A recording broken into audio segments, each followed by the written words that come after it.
Good evening, everyone, and thank you for listening to the Futurati podcast, where we dive into how emerging technologies will impact the world and your bank account. I'm Trent Fowler, and joining me, as always, is my co host, Thomas Fry. Thomas and I are futurists, keynote speakers, and consultants with decades of experience in analyzing trends and communicating new developments to audiences across the world.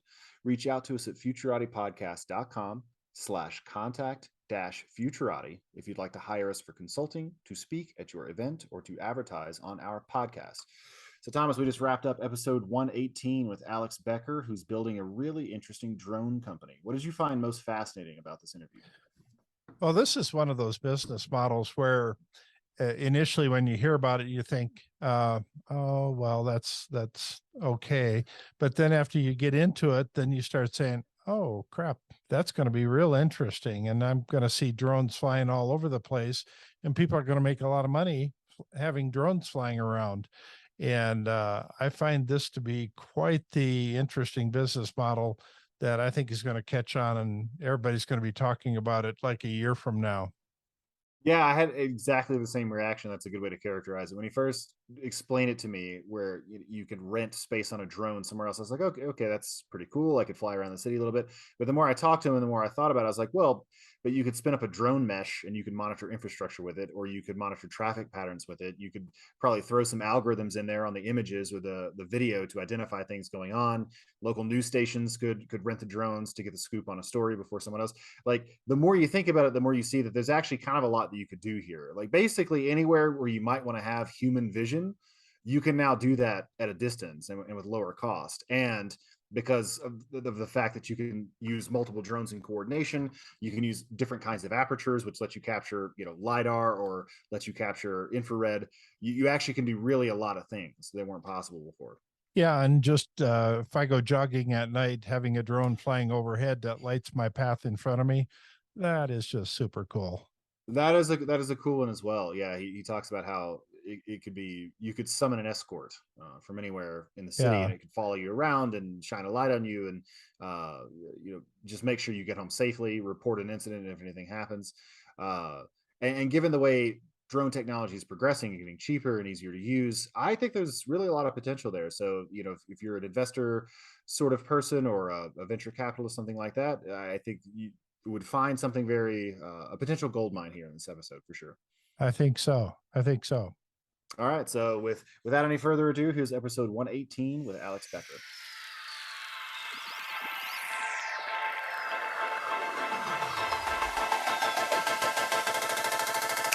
Tonight we're joined by Alex Bäcker. Alex is an entrepreneur, speaker, and technologist who invented remote mobile queuing, evolutionary marketing, and a powerful semantic search engine. His most recent endeavor is Drisit, the world's first remote drone control and global vision platform. Introducing the shared economy to the drone industry, Drisit multiplies the value of every drone, making it available to anyone, anywhere in the world, and allowing you to monetize your drone fleet. If you enjoy this interview, please subscribe to the podcast and share it with your friends. And don't forget to check out our website, futuratipodcast.com.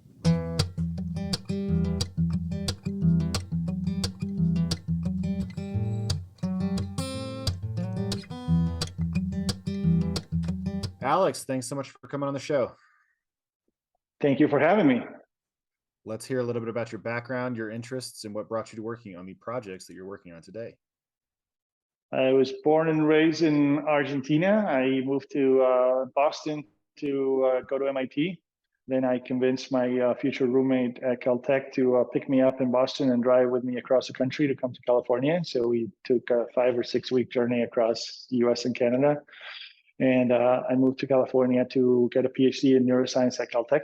And then I got bitten by the entrepreneurial bug, as can happen in California, and I've never looked back. So I'm a scientist, inventor, and entrepreneur.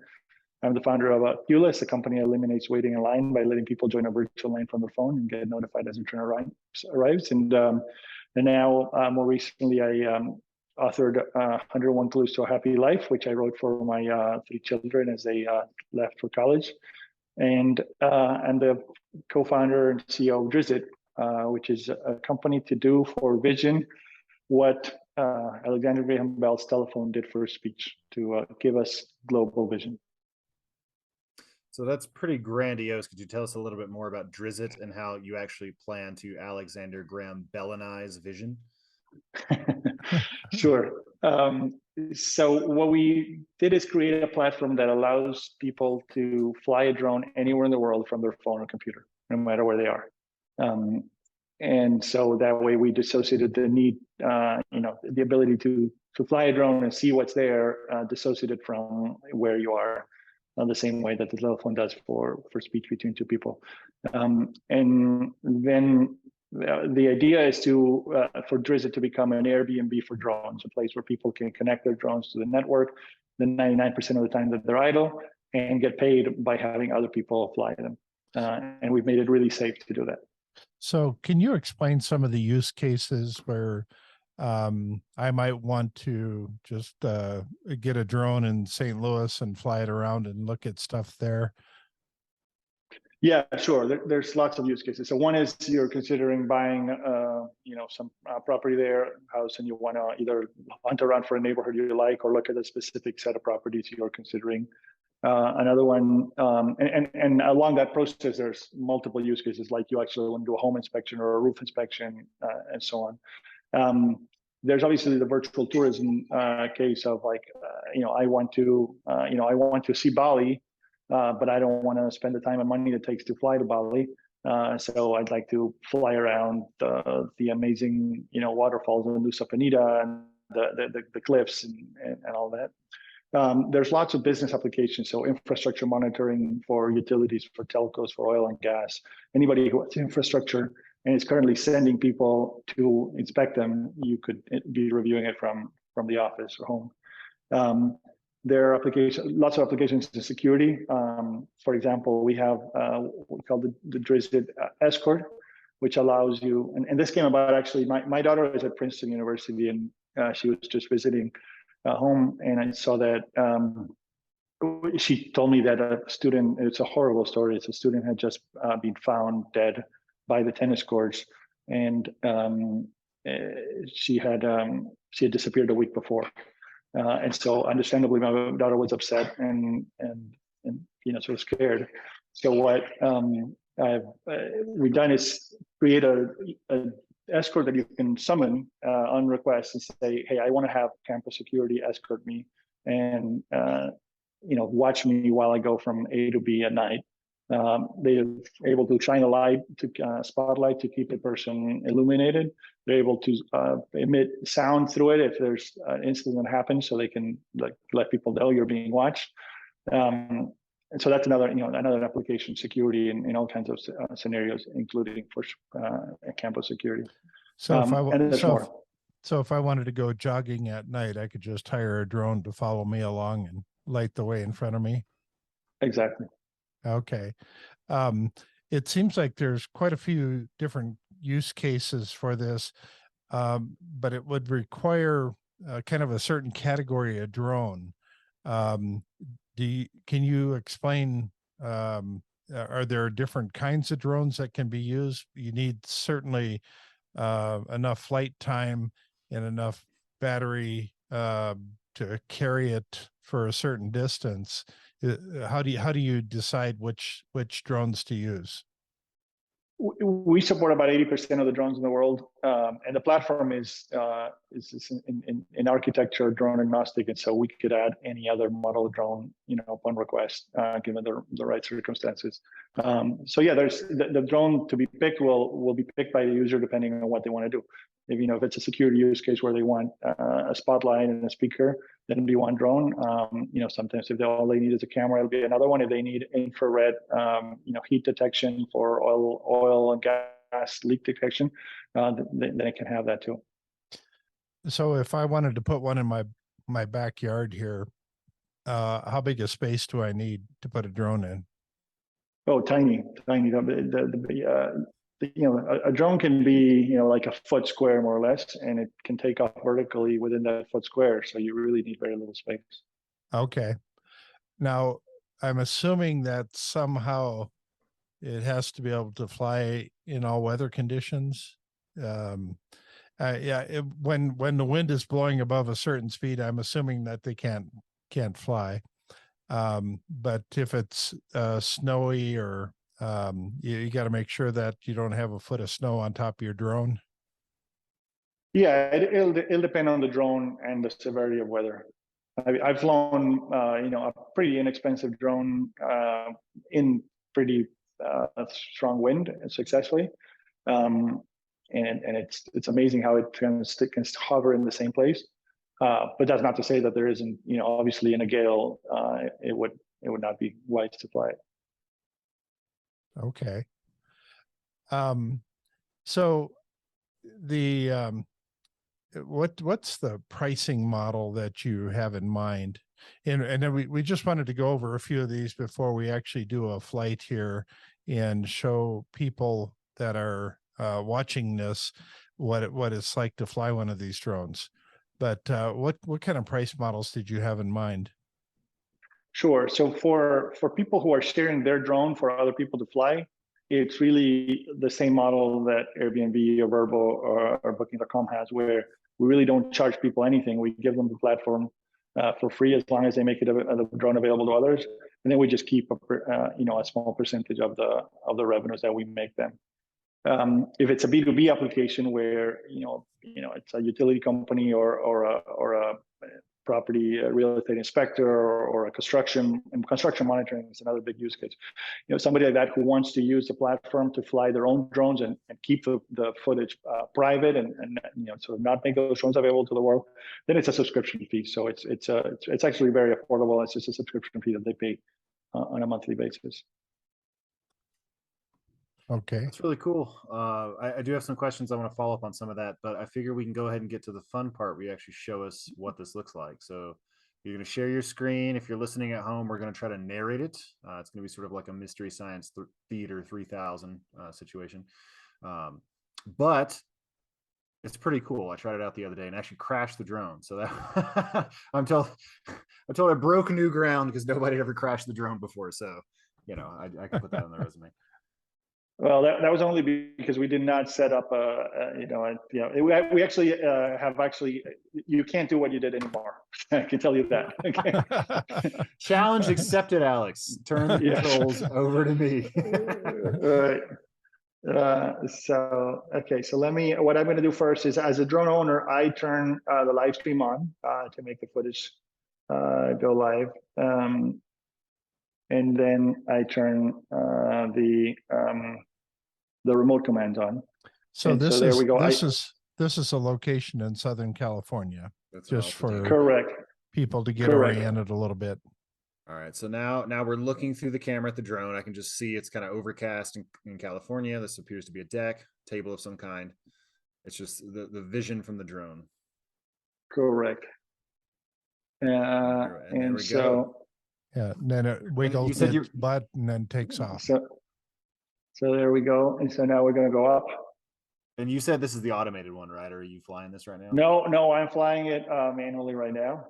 Okay. And so what you're seeing right now is Pasadena City Hall, that beautiful Spanish building over there. Yeah. Okay. And we can fly towards it. What are the regulations on something like this? Can you just fly wherever you want to? Like, does the FFA or what FAA do they have nothing to say about the limits and jurisdictions? No, the FAA definitely has things to say about things.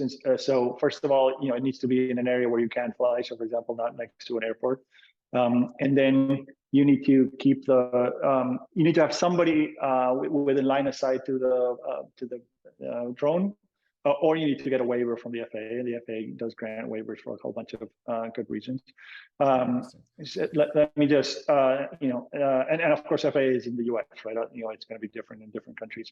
There you can see Pasadena City Hall. I can also use the joystick to look down at that park. For example, it's concerts in the summer in that park in Pasadena. I can look up again and say, let's go closer and look at that. A little closer at Pasadena City Hall, the beautiful Spanish building. Yeah, let's do that. So we're going to do that. And you can see that I'm controlling this as if it was a game with 3 joysticks. I can go forward, I can go back, I can go right, left, I can go up and down. And the drone owner can set a geofence to create an area in which you can only go, within that area, making it really safe, right? So I can set a minimum altitude and say that he can't, go beyond that. I'm gonna have it come back now here, return to home. And then I'm gonna show you an automated mission. Yeah. So it's coming back home. You can see there the California sunset starting to come. So there's got to be local rules about trying to peek into somebody's bedroom windows and things like that. Or is that okay in California now? It might be. We do not endorse any peeking. So yeah, terms of service won't allow that. And and one of the beauties about the Drisit platform is that you can ground a drone at any time very easily, right, from software programmatic. So it's much safer to have a drone on this platform where you can see exactly where it is at any time and ground it and so on, than it is to have somebody flying a drone freely anywhere, right? I see. Okay. So the drone is now landing on its own, right where it took off from. So it's doing that right now. And once it lands, we will take it out on an automated mission. Now, automated missions essentially allow you to create, a path that you want the drone to take with a series of waypoints, and then configure a waypoint to if you want, so that you tell it where to go and where to look at. So that's what we're going to do next. So as the drone owner, I'm now going to configure the drone for a mission. So give me just a second here. I'm going to do that. If you're listening at home, Alex just walked away from his computer, so we're just staring at his laptop. I think he actually went out to talk to the drone. Here we are. We are ready. So I just. All right. Okay. Did you give your drone a pep talk? Is that what you did? That's right. That's right. So I'm going to go here to the mission, to a saved mission, and I'm going to load up a mission, the pilgrimage to St. Andrew's Church, and I'm going to assign that to my drone. There we go. We just assigned it to my drone, and so now that allows me to turn the missions on. So what's the total flight time you can get out of a drone before the battery goes dead? It depends on the drone. It can be half an hour. It can be 40 minutes.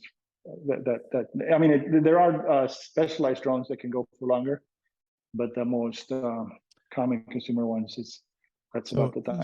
So basically less than an hour then. Yes. If I flew the drone close to its battery, would it ground itself?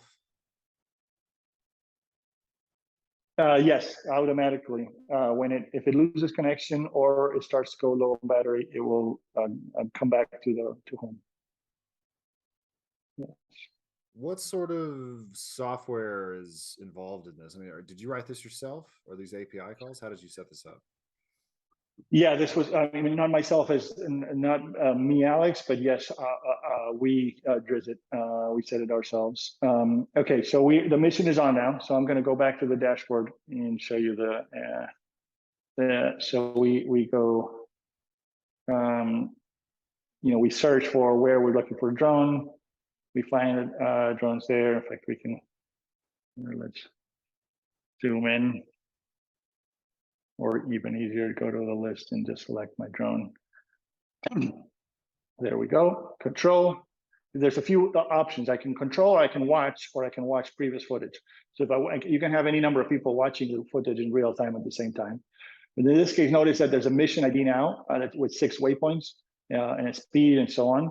And so I'm going to go ahead and click on take off here, the button, and I can see the drone taking off. So that's what it's doing. Can you fight other drones? We have not done that. But in principle, you could. Okay, so there's St. Andrew's Church. So you can see that red building over there? That red building, yeah. And so Okay. it's my favorite church in Pasadena, and the mission is programmed to look at the church. So that's what it's doing. And now it's headed towards Waypoint 3, which is sort of around one of the corners around the church. And so, this is a mission to the church and around the church, looking at the church. And it's really easy to create these missions, right? It's just point and click for every place you want it to look to go, and every place you want it to look. And that's it. Then you select the speed, you select the altitude too. So, we get to choose what altitude we want it to be flying at. And so on. So are there situations where you could actually fly inside of a building? Drones can be flown inside of a building. Drisit doesn't really do that. But today we're keeping all flights initially outside. But it is possible to fly drones indoors. There's some extremely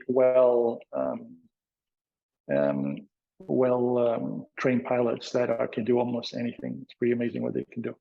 So Okay. here, what happened is the drone actually lost connection, and when it lost connection, it's coming back home, right?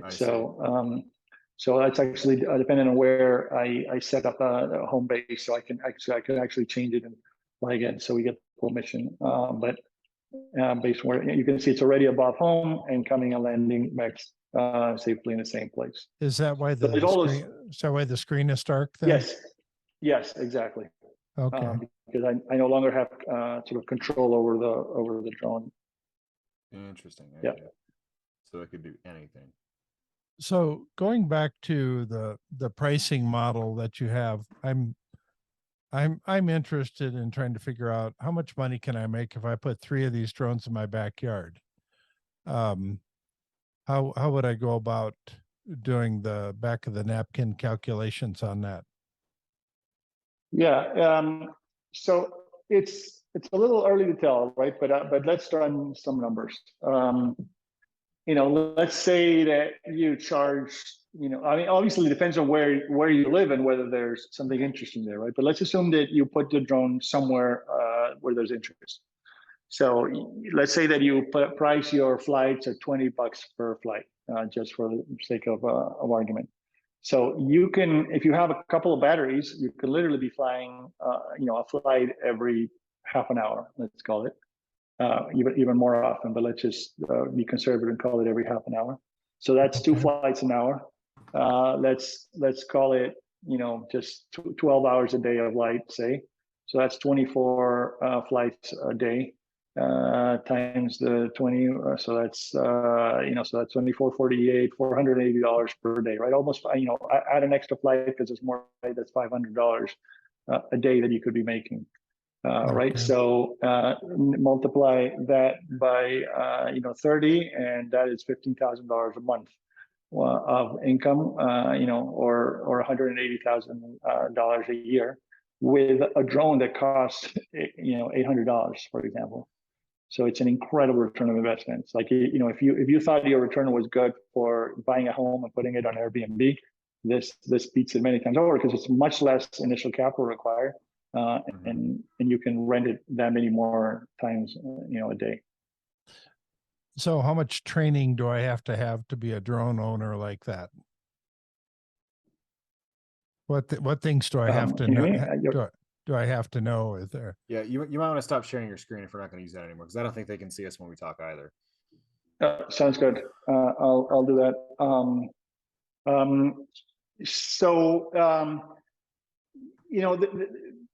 Drisit is really easy to use, right? So if you want to become a certified pilot, and the FAA has courses, but in terms of using Drisit, it's extremely easy. You can learn it. We've had 76-year-olds learn it in their first flight, and we've had kids learning right away. So I think it's really easy to use. Okay. So does it? Now the use cases, nobody knows about Drisit just yet. Well, yeah. So I'm curious as to where you're at as a company. So I mean, are you profitable? Do you got cash flow? Do you have actual customers? Are you an alpha? Just kind of walk us through like what you would tell a VC. Yeah, we're in beta right now, so the platform is available, but we're taking all input and improving it every week. So it's ready, but in early stages. I'm gonna move something outside so we can do another mission flight, because I think it'd be more fun if Okay. we do an uninterrupted one. Give me just a second here. Yeah, absolutely. There we go. Okay. All right. Well, 50,000 a month. That's just like cash in the bank. All right. I wish I lived in a more Yeah, interesting no, spot. well, you don't need to be where you put it, right? You can partner with somebody who is in the interesting spots of the world. Right, So right. that's part of the beauty. That's true. Yeah. I was thinking Yeah. about like sporting events or like live streaming weddings. Like the whole family can't make it there to Dubai or wherever you're having your wedding, but you can set up little drone fleets and have somebody like choreographs it and give different shots. I don't know. Like I could see entertainment being pretty cool with this. I mean, you have to compete with Meta because they can just program anything they want to in the entire world. But this Yeah. does have some compelling possibilities for sure. So I'm trying to sort through in my mind what's a more profitable geography to put something like this. Is there certain locations that these things would get used all the time? Like a downtown area, would that get used quite a bit? Would the news stations want to command your drone if something's going on? And I then think the news first person for news is a great use case, right? Like if you are news, you want to be able to be there first. What faster way to get there instead of braving traffic than to have a drone that can get there? Yeah. okay. Yeah, so rather than drive across town, you can just grab a drone and start seeing what you see then. You could have pulse pricing, right? So if you've got drones that are kind of nearby and a bunch of different news stations want to use your drone to fly over the scene of the crime, you could price gouge them. Uh, yeah, okay. So, yeah, and construction monitoring. Think about you're building something and you'd like to be able to see it rather than just not. I think that's another big use case. We're looking at the drone again, and we're ready to take off. So I'm going to take it off on the mission again. So there, I just press the button to take off, and I'm seeing the drone take off. It goes up vertically, and then it moves towards the first waypoint. There we're seeing Pasadena City Hall under the beautiful clouds. It's a rather cloudy Southern California day, not very usual here. And there we are already looking at the target of the mission, which is St. Andrew's Church. So it's climbed up now more to clear the bell tower, and it's headed towards the church. And during that time, I control the joystick to tell it where to look. So we can look down, for example, and see how we're looking down over there, and then I can go up and look up again. So we control it even as the drone path is fixed on a mission. The Drisit user, what we call the Drisiter, can actually control the camera to look wherever they want to look. And not only that, they can also pause the mission at them. So I'm going to go ahead and click on pause here to show you. There, pause. I can also do it with the keyboard. And there it is pause. So I like this view.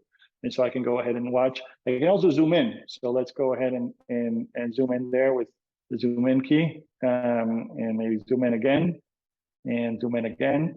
So we really have a good view of the time and the clock, for example. Then I can zoom out again. And when I want, I can resume flight. So I'm going to click on resume. And now the drone continues on the path that it had been programmed to go on. So it's a really nice kind of the best of both worlds of the safety and control of keeping it in a predefined path, but at the same time giving the viewer the possibility of zooming in, zooming out, pausing, resuming, as well as orienting the camera. And the zoom is client side, so we can actually look at that beautiful view of the tower.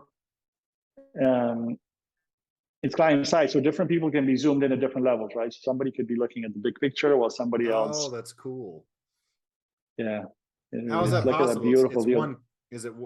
Are there multiple cameras? How does that work? How is it possible? No, it's because that's for the digital zoom, right? So the optical would be a single one, but the digital zoom can be controlled the client side. Oh, I see. So Yeah. So there it is. There's that tour of pilgrimage to St. Andrews. Isn't it a beautiful church? It is. Yeah, it's very pretty. Yeah. And you could be anywhere in the world and doing that tour. So how noisy is this drone? I mean, does it irritate the people that it's flying close to? It's really not noisy as soon as it's several yards away, right? So if you have it right there, then it makes noise. But as soon as it goes up to a flight altitude, you can't really hear it. Okay. And as one use case, I talked about flying inside of buildings. It would actually make sense to be able to fly inside of a parking garage, as an example. If somebody lost their car and you're trying to track down a car, is that a possibility, or is that something in the future? It's a possibility in the future, because inside you can't use GPS, and so you have to use other technologies to navigate, which are possible, but they're just not implemented today. So you can see the drone there honing in on the home base, which it came from. That's really cool. Wow. Is that actually on the table? Like, is that how it knows? It tries to find that, or is that just super? It is on the table, yeah. So I mean, it doesn't need to take off from the table, but this one is on the table. You can see it landed right on the orange base where it came out of, right? So Well, that's pretty cool. Hello, this is Trent Fowler, co-host of the Futurati podcast. One of the most common pieces of marketing advice I've come across is to know your audience and give them what they want. One difficulty in podcasting is that it's actually pretty hard to do this. None of the major platforms give us any way to reach out to you, our listeners, to find out what you enjoy about the Futurati podcast and what you'd like to see done differently. So we've decided to record this commercial and ask you directly to reach out to us. Head over to futuratipodcast.com, go to the contact page, and drop us a line. Tell us about your favorite and least favorite episodes, what you'd like to see us cover in the future, and anything else you want us to know. We produce this show for you, and we want your advice so we can make it even better. Thank you. How many users do you have? Let's see. So I need to look. I don't actually remember. But we've had close to 1,000 flights. We're just about to come up on our 1,000th flight. Okay. That's pretty remarkable. Yeah. I want to talk a little bit more about the use cases. I mean, that's sort of been the central theme of the conversation. So, I mean, which of the use cases would you say you're most excited about? We've mentioned construction monitoring, infrastructure monitoring, tourism of various kinds, maybe something like live streaming a wedding. There's all sorts of stuff. Like, what's the one that you're the coolest, that you feel is the most interesting? I'll give you two. So on the one hand, I'm really excited about the security use case, the Drisit escort. I mean, unfortunately, if you do a new search for colleges, campus assault, campus murder, you have any day of the week, you have a whole bunch of results. I mean, there's literally every day examples. And so that is such a preventable thing. I mean, they say only mushrooms grow in the dark, right? It's like as soon as you light something up, as soon as you know that people know they're being watched, it'll be a completely different story. There's a reason that more crime happens at night than during the day. And so those crimes, I think, are very preventable. And if we can, save one, student from being assaulted or murdered, then that would be an incredible result. And I'm confident we can. So I think that one is particularly exciting. And as a parent, I really empathize with that one. Beyond that, on a personal basis, I love to travel. I mean, if you read my book, 101 Clues to a Happy Life, there's a whole clue about travel. And I've surveyed people. I like to start by asking people, tell me about the 5 favorite things, you do in your life. And I have yet to find somebody who doesn't list travel in their top 5. And then I ask them, how often do you do those 5 things? And then they say, well, I spend time with my kids every day. I spend time with my significant other every couple of days. And I travel, two times a year, maybe 3 times a year. So there's this huge mismatch between how often people would like to travel and how often they actually travel. That's very different from every other favorite activity they have. Like if they like to run, they run all the time. They don't run twice a year. But travel happens to be extremely expensive, both in time and money. And so people just don't do it as much as they'd like to.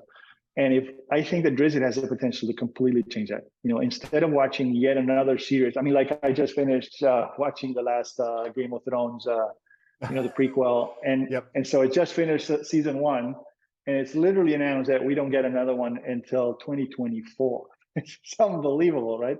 So between now and 2024, we could be, what do we do tonight, honey? Oh, let's go to Bali. Let's go to a village in south of France.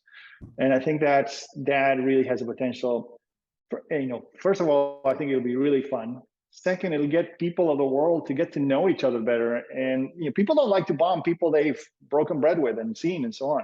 So I think if we get to see that, other people are just like us, maybe it'll bring the world a little more together and a little bit more peaceful. So can you actually mount like a 4K video camera on it so that you could actually take high-res videos? Oh, absolutely. I forgot to show you that, but yeah, that's already there. So at any point in the flight, you can film, take video, high resolution, or you can take photos, and it takes beautiful photos and video.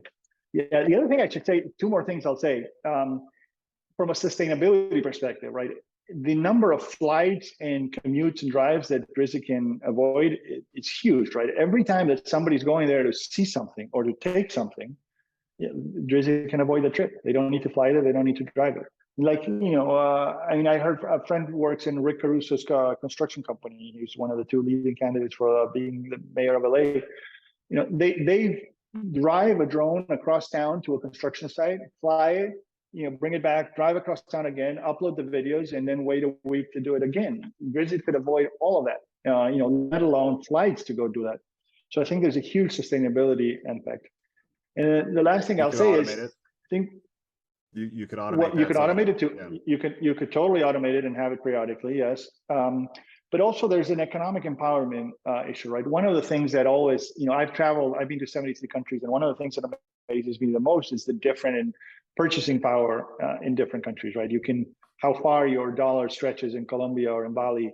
And so those people, if you gave people there a chance to earn an income stream in dollars, it's a game changer, right? Like $1 a day goes a long way in some of those countries. So imagine them being able to sell a Drisit for $10 or $20, let alone many of them a day. It's a complete game changer in terms of economic empowerment for those people, and I think that is really exciting too. Are you enjoying this episode of the Futurati Podcast? If so, please like it. Give the show a 5-star rating on Apple Podcast, Spotify, or wherever you get your podcasts, and share it with your friends. By far, the best way to help us grow is to spread the word on social media, which will expose our content to more people and help us continue to bring you interviews with world-leading experts in AI, quantum computing, cryptocurrencies, and so much more. Thank you in advance. Let's go back to what part of a city would be the most profitable. I mean, what use cases would actually drive revenues? I mean, would it be close to a stadium? Would it be close to city hall? Would it be close to courthouses, city parks? Do you have any sense of that just yet? I think it's early to know, but we can speculate. So I think that anywhere close to a tourist attraction is definitely an interesting place, right? So for example, anywhere on the beach where surfers go, making that today surfers use this surfer cams that are far away and you could barely see if they're surf or not. Imagine instead being able to fly Drisit there, be able to take footage and video of you surfing, close up. Not only is it much better to know how good the surf is before you decide to go there, but you can actually, there's kids that tell their dad, look at me in this webcam, that little dot over there, that's me. Oh, great. What if you could actually see the kid and zoom in and so on and follow him? So I think that anywhere along the coast, I think is interesting. Anywhere touristic is interesting. And then, anywhere where there's roofs, where there are people either constructing or, anytime there's a home sale, there's somebody that needs to do a home inspection and a home appraisal. All of those need to look at the condition of the roof. And, it's much safer and cheaper to fly a drone there than it is to send somebody who could fall. And so if you're close to that, and that's of interest to the person buying the home, it's of interest to the lenders, So there's a lot of people that I think, would pay for that data too. So I think those are some of the examples where there'll be value. So and anywhere close to wildlife too, right? Like I tell you, one of the first Drisits close to my home in the San Gabriel Mountains, spotted a bear and started following the bear, and that was super fun for the Drisiters. So if I wanted to get into the Drisit business, could I take my drone to a certain location during the day and then pick it up at night? Maybe rent a square foot of space from on the backyard of somebody's house, cut them a slice of the profit. Would that make sense? 100%.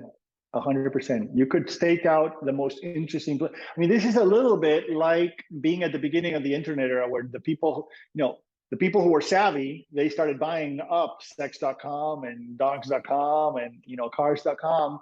And at the beginning, people probably looked at them and said, "What are you talking about? What is this internet? Nobody's on it. What are you talking about?" And those people made out like bandits. It was a great foresightful investment. This is the same. You could start staking out the most interesting locations in the world and start attracting traffic and reviewers there. Absolutely. And you let me show you. So there's a couple of ways to do it. One is to have a person there to that turns it on and replaces the battery when needed. And obviously with the kind of numbers we've gone through, you can totally pay for that. Another way is to have what we call the drone nest. So let me actually show you that. I'm sharing my screen again now. And so what we're seeing is a drone nest where the drone can be safely protected from the elements, and then opened up remotely through Drisit, and then the drone can be flown back right into the nest and stored for the next flight. And not only that, but the nest can automatically swap batteries. So let me show you here, battery swapping. These are robotic arm swapping the batteries and charging the other 5 batteries. So you can literally have almost no downtime. The drone comes in, gets battery swapped, and within a couple of minutes is off flying again. Have 2 of these and you can literally have 24/7 coverage. So you literally could put some of these, in different locations of the world and not need any person there at all. Will the platform support building like simple applications on top? Yes, absolutely. Our intent is to make this a platform available for developers to build on top. And you can build machine vision applications, machine learning applications, all kinds of interesting things. The first thing that occurred to me was maybe trying to build alternative data sets that investment firms might use to craft strategies. So you can short a business on the basis of satellite images of the parking lots and just notice over time that the number of cars that are parked there is going down, and that can form the basis of a sensible strategy. So I'm just thinking like with tracking shipping lanes. That's not a great example because the drone couldn't fly over the ocean like that, but you could monitor the harbor. You could check on the state of the Amazon rainforest and place bets on lumber on the basis of that, or deciduous forests in North America. I mean, you see where I'm going with this, right? So like if I could build a little application that did that and parse the data and expose it as an API, I mean, I could think of several different ways you could build a business on top of that. So I mean, talk to me about that. Border patrol. Yeah, I think those are great points. Yeah, that is absolutely fascinating. So so you have the little parking garage for the drone, and with the battery robot inside. What's the total cost of a package like that? The drone nests today go for about $20K. Okay. And I think they're going to get significantly less expensive over time. But today, that's about what they cost. Now, do you make those, or does some company make those? No, that's the partners. Okay. All right. So that would take a bit to pay for itself at this point. Well, I mean, again, if you can really make $500 a day, then it takes 40 days to pay for that, right? So, which is a lot sooner than an Airbnb investment pays for itself. Mm-hmm. Yeah. How easy is it to outfit the drones with alternative sensory apparatuses? Like if I wanted LiDAR, is that something I could do? I believe so. So it depends on the drone. Some of them already come with two cameras, infrared camera, for example. Some of them come with speakers. Some of them come with lights. So all of those are sort of out of the box options if you have the right drone. But obviously anything can be outfitted. I'm just thinking like LiDAR is changing the way archaeology is done, because now you can aim LiDAR at these dense forests and actually see the ruins, which otherwise you'd have no idea where to look. You can't chop the entire forest down, but this way you can actually pinpoint it a little bit more. And I'm just thinking about ways you could supercharge amateur archaeology. And occasionally people find these things. They find these sunken ruins off the coast of some city in the Mediterranean, and nobody noticed it before, but it's there on Google Images, and they're just kind of going through the data, and they're like, look at that, that's kind of weird. And they find some 2,000-year-old site nobody ever knew about before.